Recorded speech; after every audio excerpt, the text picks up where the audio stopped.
put them together, you just recreated the S&P 500. But if you put them back together in different ratios, you've now changed the cash flow and growth profile of the S&P and you've modified its risk return profile. Is the price of an equity at any moment in time reflects, right, a market consensus. I'm not saying whether it's rich or cheap, it can go up, it can go down, but it's a market consensus of the risk discounted present value of all the future cash flows. That's it. And now that we have this dividend market, what I can say is I can trade it. So it doesn't matter what people think. And I still can't explain why it goes up and why it goes down. But I can actually mathematically take the S&P 500 now and break it down over time using these instruments. So as opposed to buying a whole market, which is essentially one dividend strip in perpetuity, I can overweight just like you trade the yield curve, right? Just like you build a fixed income portfolio. It doesn't mean you're going to get it right. Yeah. So it's a subjective assessment of the risk and as close to an objective assessment of the return as it possibly can be. And in equities, you never really had a very objective assessment of return. And now I'm saying you do more and more with this marketplace. And that allows you to do things like sell the front month, buy the back months. Yeah, I'll use air quotes for the listeners, but basically, right, if you can separate those into time frames with the dividend strips. Yeah. Same way you would trade build a credit portfolio, right? Like a duration neutral credit portfolio over time.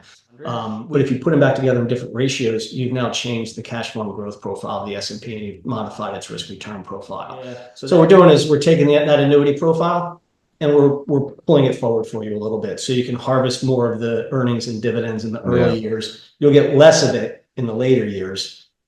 Right. So the portfolio for $100, I'll literally hold $85 in the S&P 500, and that gets me 85% of the dividend.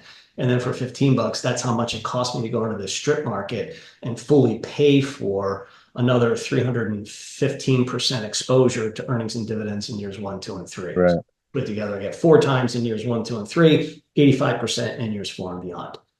So as opposed to tilting sectors or selling calls and things of that nature. We're just time weighting the S&P. We're shortening the duration of the market. There's some market structure reasons because most of the derivative flow is in the short end. So there are more natural sellers in the front than there are in the back. But it's still a risk asset. So you still should have a risk premium.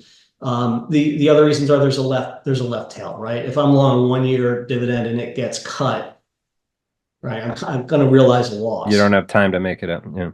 There's no recovery. So there's a left tail there. You're getting compensated for the left tail. But they looked at this, and it also has a much lower cap and beta. So and I'm thinking of that reverse. So front end has a higher risk premium, meaning it's more cheaply priced. Yes. Right. In bond terms, it has a higher yield. Yes. Yeah. Than the back end. That's right. Okay. And because of that factor, the back end has longer to make up for any short-term hiccups. Exactly. You've been listening to The Derivative. Links from this episode will be in the episode description of this channel. Follow us on Twitter at RCM Alts and visit our website to read our blog or subscribe to our newsletter at rcmalts.com. If you liked our show, introduce a friend and show them how to subscribe. And be sure to leave comments. We'd love to hear from you.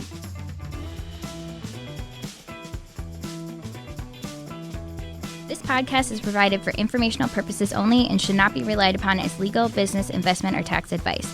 All opinions expressed by podcast participants are solely their own opinions and do not necessarily reflect the opinions of RCM Alternatives, their affiliates, or companies featured. Due to industry regulations, participants on this podcast are instructed not to make specific trade recommendations nor reference past or potential profits, and listeners are reminded that managed futures, commodity trading, and other alternative investments are complex and carry a risk of substantial losses. As such, they are not suitable for all investors.